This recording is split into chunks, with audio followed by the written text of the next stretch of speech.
All right. Thank you, CactusCon, for giving me this opportunity. Thank you all for joining me here. This talk is Agents Under Siege, attacks from RAG to tool calls to protocols. We'll talk a lot about offensive security and agentic AI. So, yep, let's get started. A little bit about me. I'm a security engineer at Amazon. We do product security. My work is mostly around AI application security. I was selected as an RSA security scholar last year. My research is mostly in and around AI, OffSec, and cybersecurity. Uh, my work is mostly involved attacking adversarial attacks on deep neural networks, reinforcement learning, attacking machine learning models, attacking agentic workflows, RAGs, etc. And my research is published in all the top tier AI venues, NeurIPS, ICML, ICLR. I graduated with a master's in cybersecurity from Penn State. That's all about me. Now, before we start with the attacks, we'll talk about just to set up some context. So in 2026, most AI in production isn't just a chatbot anymore.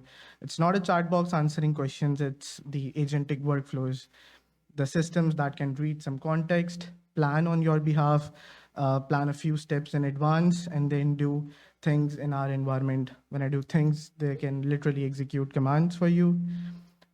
They call internal APIs, update ticket IDs, they can push configs, move files, send some emails. These are some real side effects. Um, Everyone knows about how cybersecurity is influenced with all the agentic AI. You all might have heard about the Malt book recently, the Open Claw book. We all know about how this is going. So now the thing is with agentic AI, what defense people who are responsible to defend those are missing is the second prompt. When it was just the chatbot, as an attacker, I only had one way of attacking the chatbot, which was the chat UI. My only attack vector was the prompt, but now it's the agentic workflows, and my attack surface has increased. But defense still relies on the same defense mechanisms that they used for chatbots, which was just protecting the prompt itself. It's not just prompt injection, it's way more when you talk about agentic AI, right? The only prompt is the first prompt that the user inputs into a chatbot or if it's an agent, but that's not where the attacks happen anymore. It's the second prompt in the workflow. Anyone want to like to guess what's the second prompt here? It's where the actual attack happens. The second prompt, where is the second prompt in the entire workflow? That's right. You'll hear me say the second prompt a lot, and here's what it means in human terms. The first prompt is the thing a person types, like, for example, summarize this document for me. The second prompt is the instruction the model generates for a tool after thinking. For example, call summarizer tool. That's the instruction. So the second prompt is not like English chit chat. It's the machine level request the model gives to a plugin or API. That's the moment the harmless question can turn into a state change. If you only secure the first prompt, which is the user input, and never look at the second, it's like checking with the manager, but never checking what, never reading the work order that they gave. A tiny example, you ask, get me the latest invoice total. The system retrieves some docs, plans steps, and then emits the second prompt, which is, let's say, get underscore invoice, ID 123. But if a poison snippet suggests that a standard step is to submit update net 15, a retry might morph the second prompt. Okay. The retry can morph the second prompt into, let's say, submit update ID 123. That's a right. You didn't ask for it. The planner decided it. So this is why AI incidents feel different. We are not just policing the words, we are governing the actions. The attackers don't need your shell access anymore. They just need to shape the plan. Um, so your model can politely call the your own tools on their behalf. Now, here's how we'll spend our time. It's a 1 hour talk, I guess. So I'll show you three short, concrete failures where the second prompt goes wrong. One is the poisoned RAG.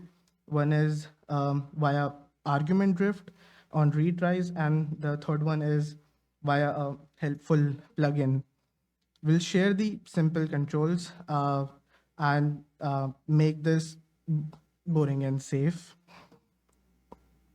Log the second prompt with provenance, add pre and post conditions, and a safe list to the tool boundary, enforce schemes, aware linting, and track a few KPIs so you know that you are winning.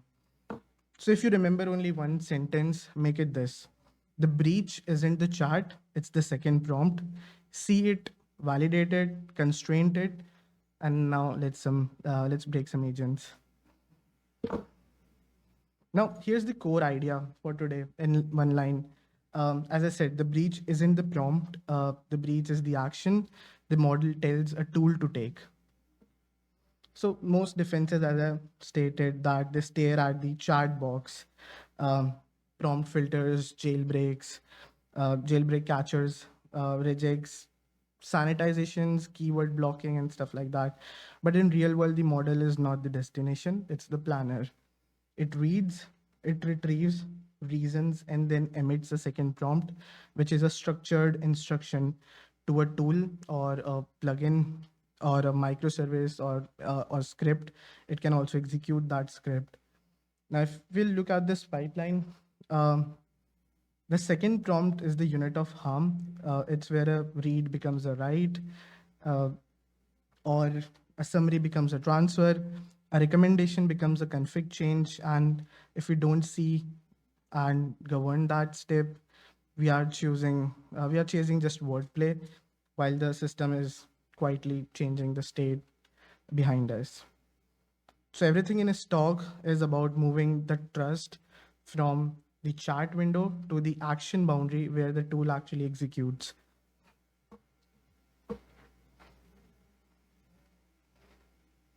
So some of you might be familiar with the Swiss cheese model of cybersecurity. The AI incidents, they feel different because the failure isn't just a bad string, it's a decision pipeline. So just like a Swiss cheese model of cybersecurity, it's not just one bad decision. It's like a series of bad decisions that line up to make things go haywire. So first, the multi-step autonomy. The model doesn't just act once, it loops, it retries, plans, calls the tools. It can also read your results, and if needed, it can try again. This means that one grafted nudge with just one input can ripple through retries and fallbacks until it finds the path where everything works. Second is the indirect control. The uh, attackers rarely flip a switch directly. They just shape the inputs, poison the documents, or mislead some hints, or even uh, use suggestive errors. So the planner emits a dangerous second prompt. The goal of the attacker here is always the second prompt. Your agent can speak to things you didn't build, like MCP servers, misleading hints, uh, connectors, even the headless browsers nowadays. So that's a supply chain inside the runtime. And if you don't attest identity or scope the permissions, uh, or pin the egress, the helpful plugin can quietly do its exfiltration and you won't know.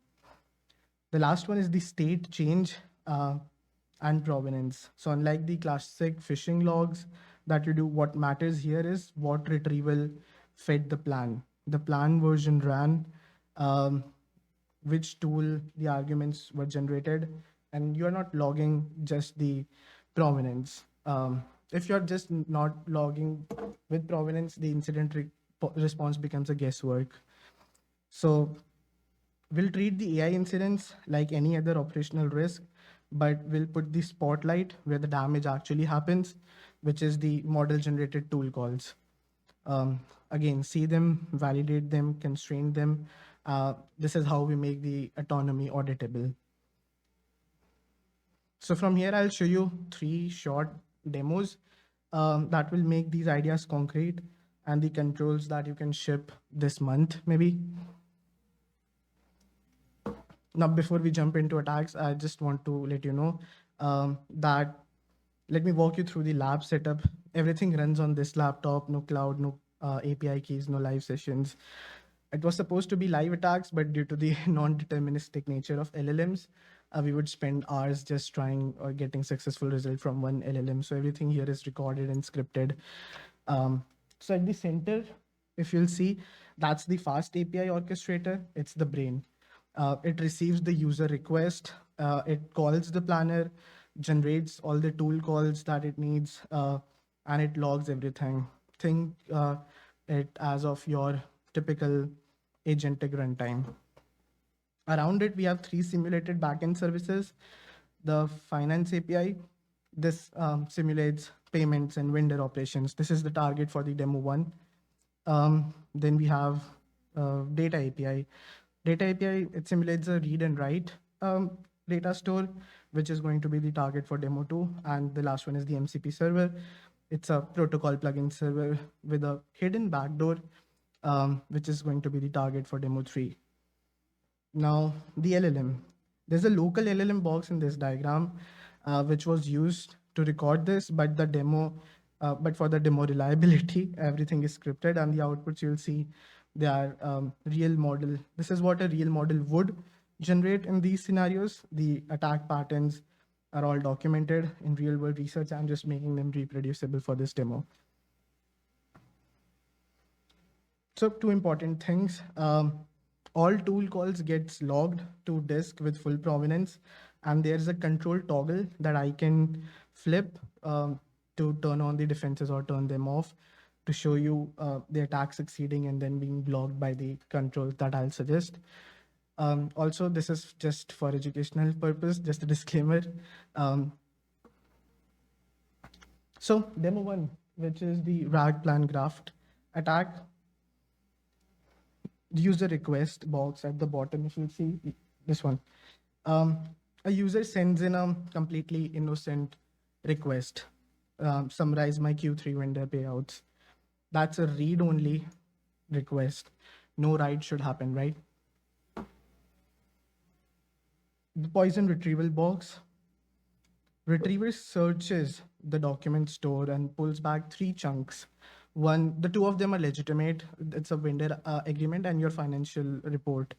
But 1 chunk is poisoned. It says,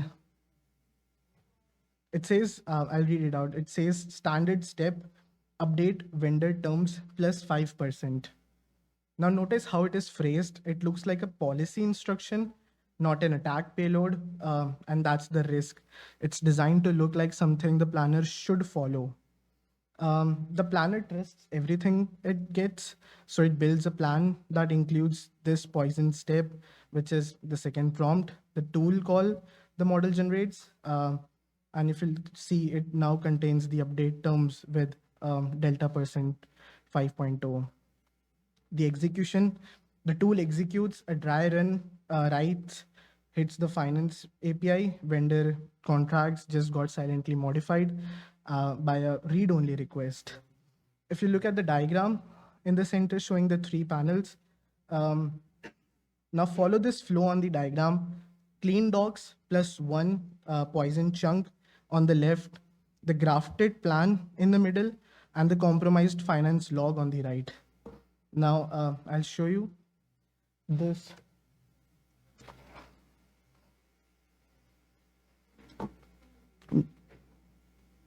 So the user request comes in, summarize Q3 vendor payouts. The retriever pulls out 3 um, documents, 2 green check marks. Those are the legitimate. Look at the third one, the poison.md flagged with a warning. It's the one that is poison.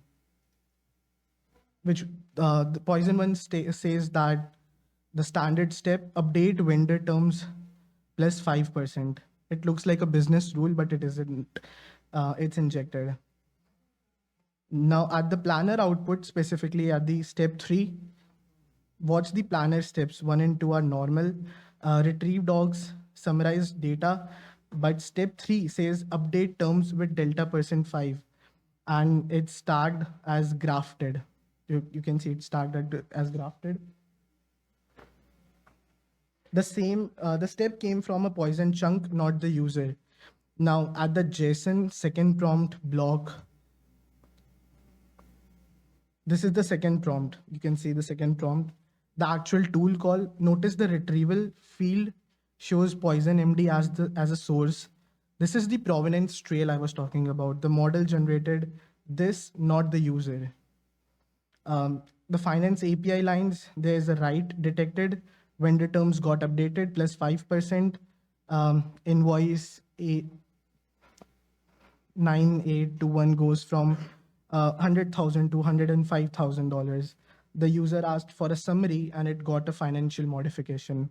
Um, the system is compromised and unauthorized write executed through just a read-only workflow.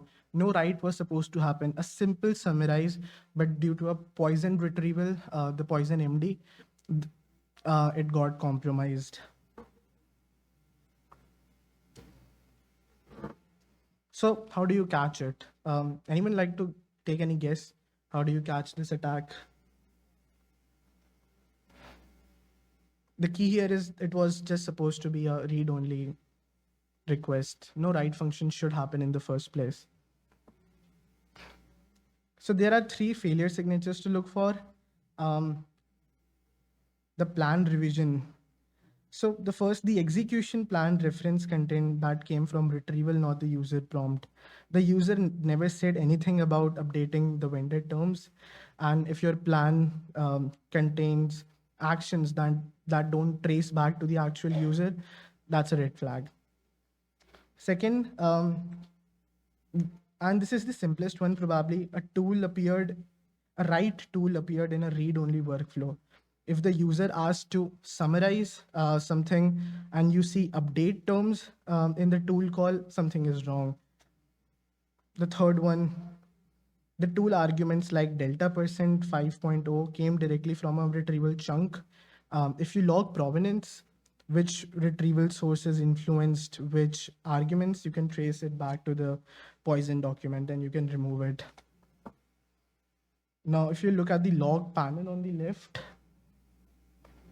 the action prompt log, you can see the exact tool call. The retrieval sources, they include poison.md, the plan version, and the result. This is what we just saw in the terminal. Now, let me show you what happens when we turn on the controls. So this is what the controls here are. Same attack, same poison chunk, same plan graft, but now we have 2 controls active. The precondition, any write operation requires a change ticket ID. The poison plan doesn't have one blocked. The safe list, delta % is only allowed to be 0.0. The attack tries 5.0, blocked again. The tool call is rejected, the finance log stays empty, and we increment the unsafe tool call ratio KPI by 1. That's our matrix for how often the model attempts something dangerous. Let me show you.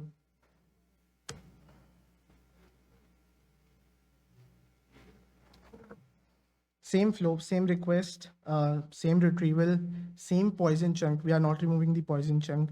Same plan grafted, same second prompt, in fact. So let it reach the precondition step first.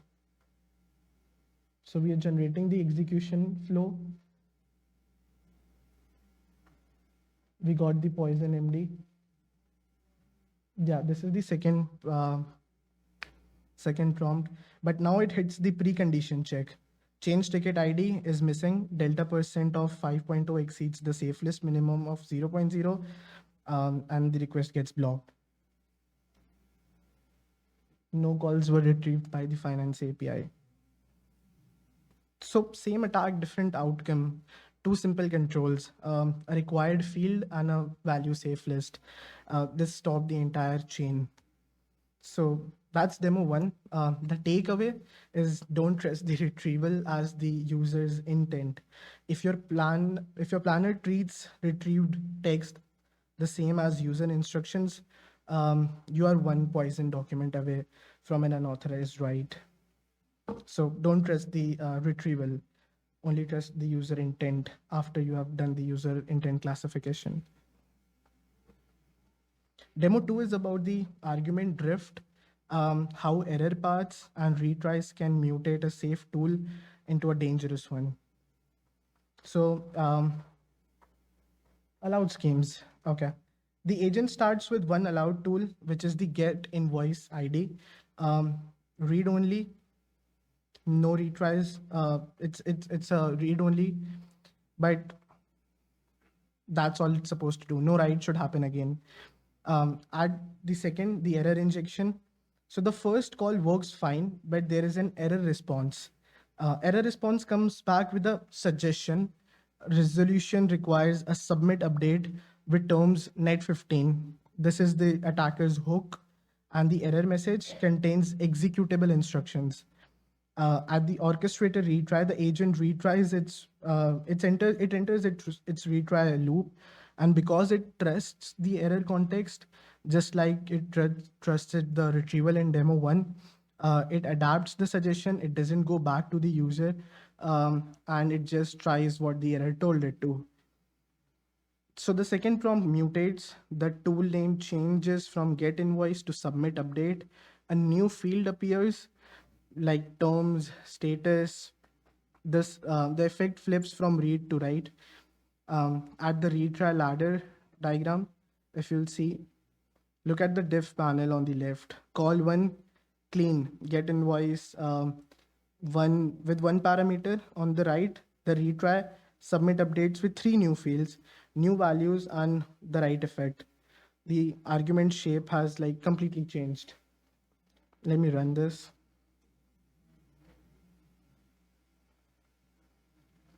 So the schema declaration, only get invoice is registered, submit update is explicitly not allowed.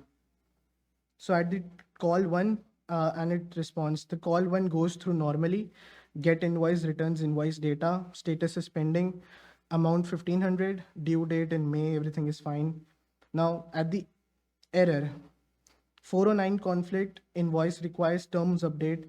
The suggestion is resolution requires submit update. This is the pivot point. The agent enters the retry loop, adapts the suggestion, and it's a new tool call now.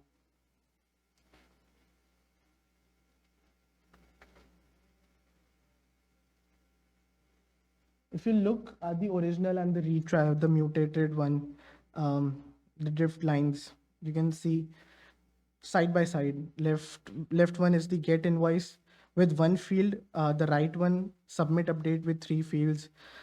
Everything is changed, including the tool that were explicitly not allowed by the agent. So three mutations: name changed, shape mutated, and privilege was escalated. That's argument drift. And the right goes through, invoice updated, terms changed to net 30, status flipped to updated, all from just a read-only starting point. Now, again, three failure signatures to watch for in an argument drift kind of attack. Undocumented tool. A tool name appears mid-flow that wasn't in the original schema. Submit update was never registered. It appeared out of nowhere during a retry. The shape mutation. New fields, new arguments, structures emerges from an error path. The original call just had one field. The retry had three. That structural change is detectable. The value drift. Argument value changes significantly across the retry chain.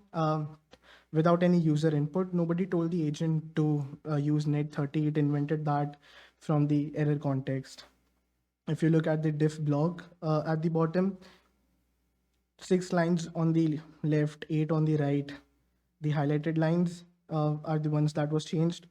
Tool names, terms, status. All three of them are mutations. And if you are diffing tool calls across retries, this is what you are looking for. Now, same attack, 3 defenses working together. Schema-aware linting. The linter checks every tool call against the declared schema.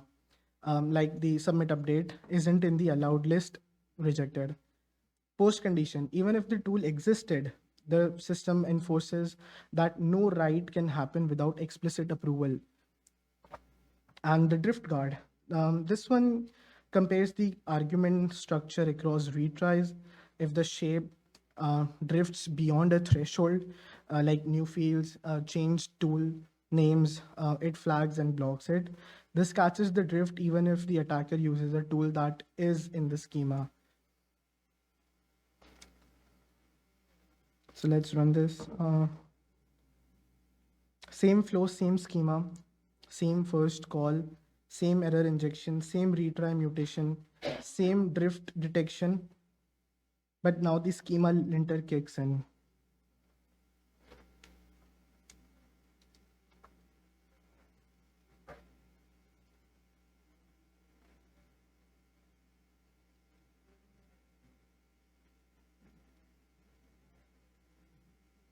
So agent is getting error, suggestions from the error.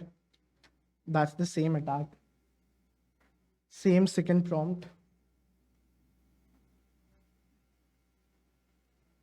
Schema lint kicks in. Submit update is not in the allowed schema. Unknown fields were detected.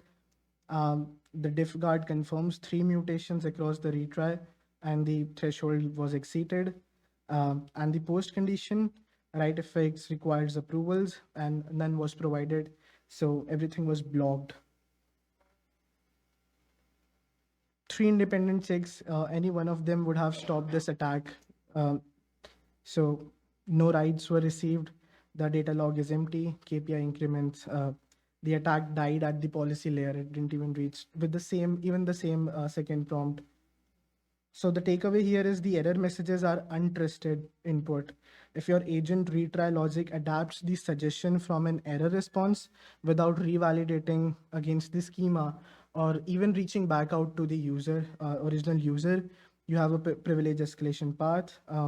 So lint your tool calls and diff your retries. Now onto the third one. So demo 3 shifts from model layer to the supply chain. This is about a malicious protocol plugin, specifically an MCP server that looks helpful, but actually it exfiltrates data. So you install the plugin. We install a local MCP server called Summarizer Plus. It advertises only one capability, which is summarize. Looks completely benign, fine. So now the config, if you look at the config file, name, endpoint, capability, nothing suspicious. This is what a legitimate plugin registration looks like. So the user asks, summarize the Q3 financial report. The plugin processes it and returns a perfectly good summary. The user is happy. Everything looks normal. But if you look at the stealth exfil, the hidden flow path on the right, behind the scenes on the right of this diagram, the plugin has a hidden flow. While it's generating that summary, it's also silently posting the user's data to a /exfil endpoint. So the user never sees this. The orchestrator doesn't know about it. It happens only on the server side inside the plugin process. The only evidence is in the exfil log, timestamps, payload sizes, transmission confirmations. And if you're not watching the network traffic from your plugin, you will never see this. So obviously it's pretty easy. Detection requires monitoring outbound traffic during plugin execution. Without that, this attack is invisible.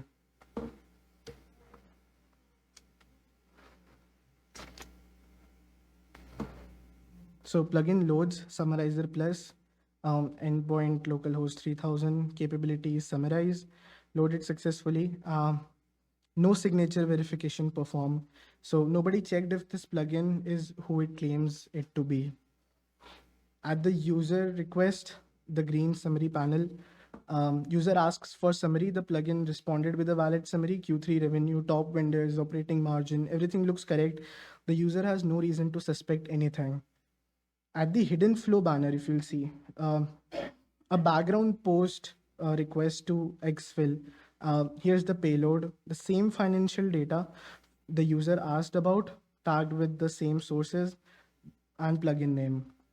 At the exfil log files lines, if you'll see, the payload sent 4.2 KB data was transmitted, second payload sent and connection was closed.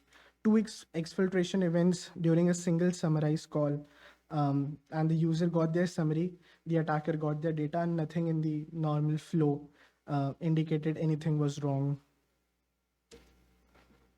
Now, detecting malicious plugins, they require different signals than the first two demos. If you look at this provenance graph, this is the provenance graph. User input, retrieval hashes, plan versions, tool actions, output. Each node has a hash, and if you are building these graphs, you can trace every output back to its origin and spot the anomalies. Network anomaly, unexplained outbound traffic, pretty easy. During a plugin invocation, the plugin said it does summarization. Summarization doesn't need post data to an external endpoint. The missing attestation, the plugin name appears in the provenance graph, but it has no cryptographic signatures. Nobody vouched for this code. The last one is hash mismatch. The plugin source code hash doesn't match any known good versions. Either it was tampered or it was never verified in the first place. So we need 4 controls to stop this attack at different layers. At source, pinning and signing. So it requires cryptographic attestation of all plugins, verify the signatures before loading them. If the plugin isn't signed by a trusted source, it doesn't load, period. Explicit scopes, the plugin must declare their capabilities and the orchestrator enforces them. If a plugin says it does only read only summarizations, it doesn't get to make outbound post requests. The outbound allow list, block all network traffic destinations that aren't explicitly declared by the plugin. Use DNS pinning if /exfil is on the allow list, the traffic gets dropped. Is not on the allow list, the traffic gets dropped. And the provenance logging. Record the plugin's identity, version, hash in every action log. When you do forensics later, you will need to know exactly which version of the plugin was used to perform which action.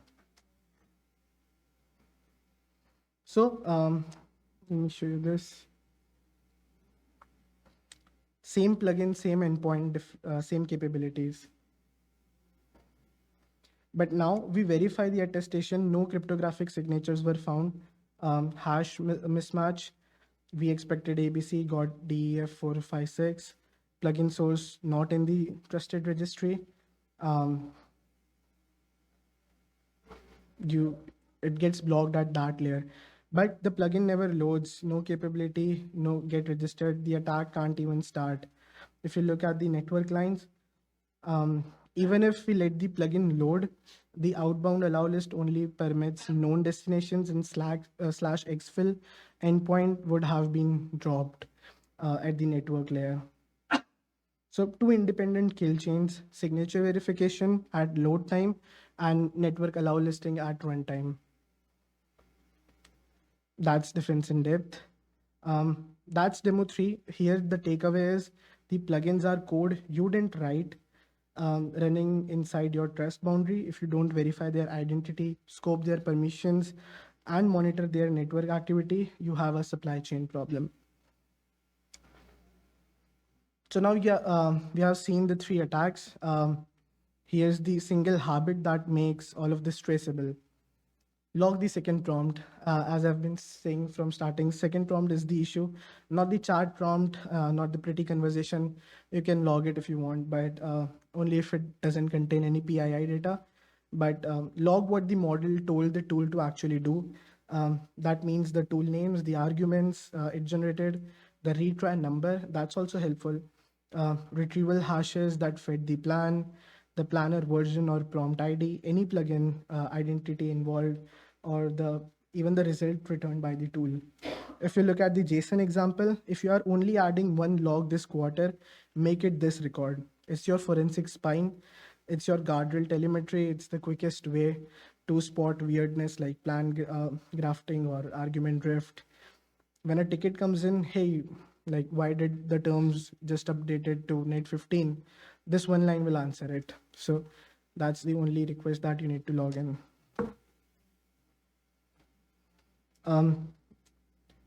Some pre and post conditions and safe lists that might be helpful. The simplest ones are the precondition and post conditions. So preconditions are the gates that you check in before you let an action run. Is there a valid ticket changed ID?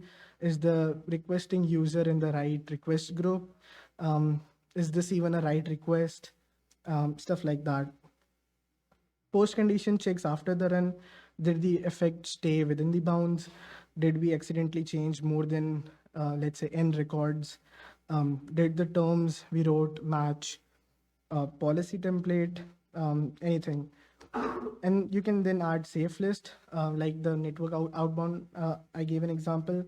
Think of them as your typed API for AI. Allowed tools only, allowed fields only, allowed value ranges only, allowed endpoints only. Delta percent can be 0.0 to 0.5, not 5.0. Terms can be in this set, not free text, stuff like that. You can see the guardrail diagrams here. When you move trust from the action boundary, the plan graph turns into a blocked call, argument drifts, they turn into a type error maximum, and the sketchy plugin, they turns into a denied request. So you are no longer hoping the model behaves, you are verifying what the tool can do.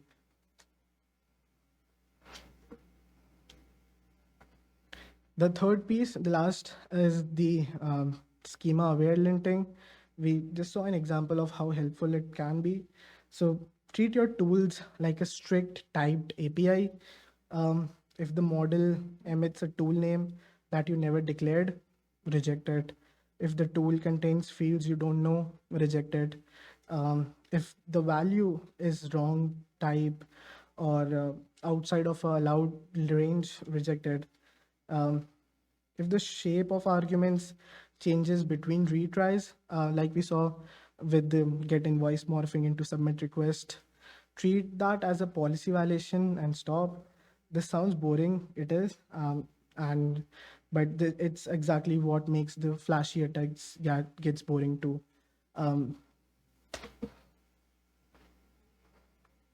Anything in an AI agentic workflow that you don't trust, like the errors, documents that you didn't write, anything that you can't trust, don't let your planner or orchestrator trust it as well. It's that simple.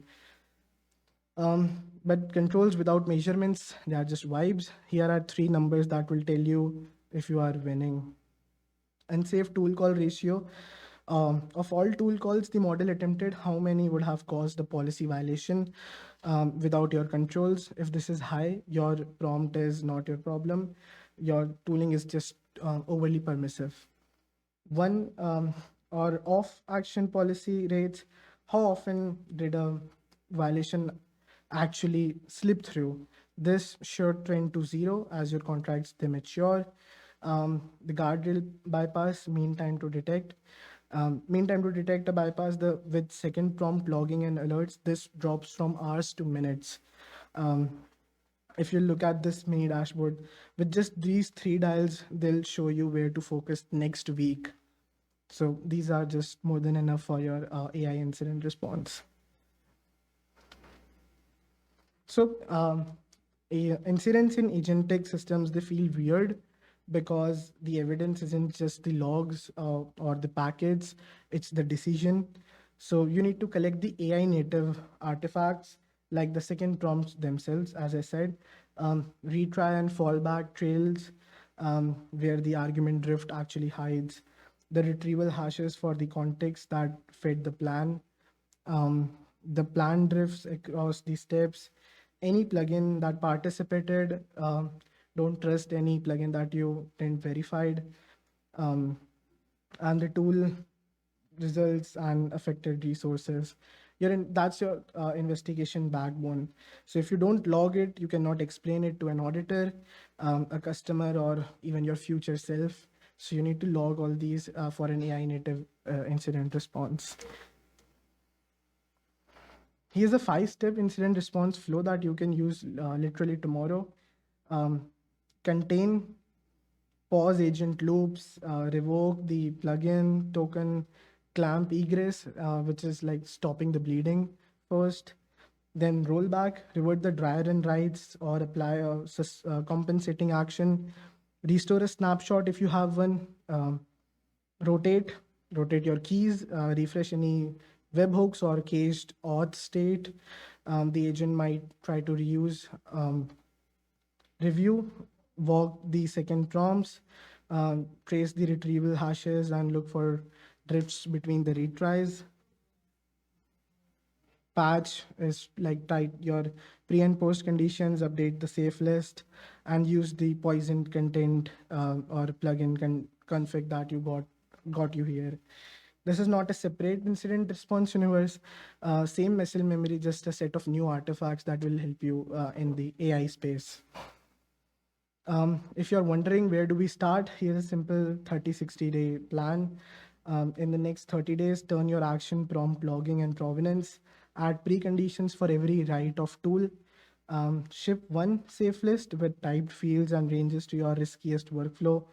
By day 60, enforce your schema-aware linting across all tools, write up the 3 KPIs for your dashboard, run one AI native tabletop simulated poison retrieval that tries to push a write, and practice your contain or callback routine. You will be shocked how much risk you retire with those basic stuff. Now, if you forgot everything else from today, remember just these 5 principles: least privileged tools and plugins, default to read only, scope rights to the simplest surface, full observability of model generated actions. If you can't see the second prompt, you cannot govern it. Strict validation for the action boundary, type ranges, pre-post conditions, human in the loop for high impact writes or a state transition, something that's really big. Defense in depth, provenance, contracts, and egress controls layered together. And that's how you that's how you turn like AI is scary to AI is an auditable subsystem. Yep, that's it. That's pretty much it from my side. Thank you.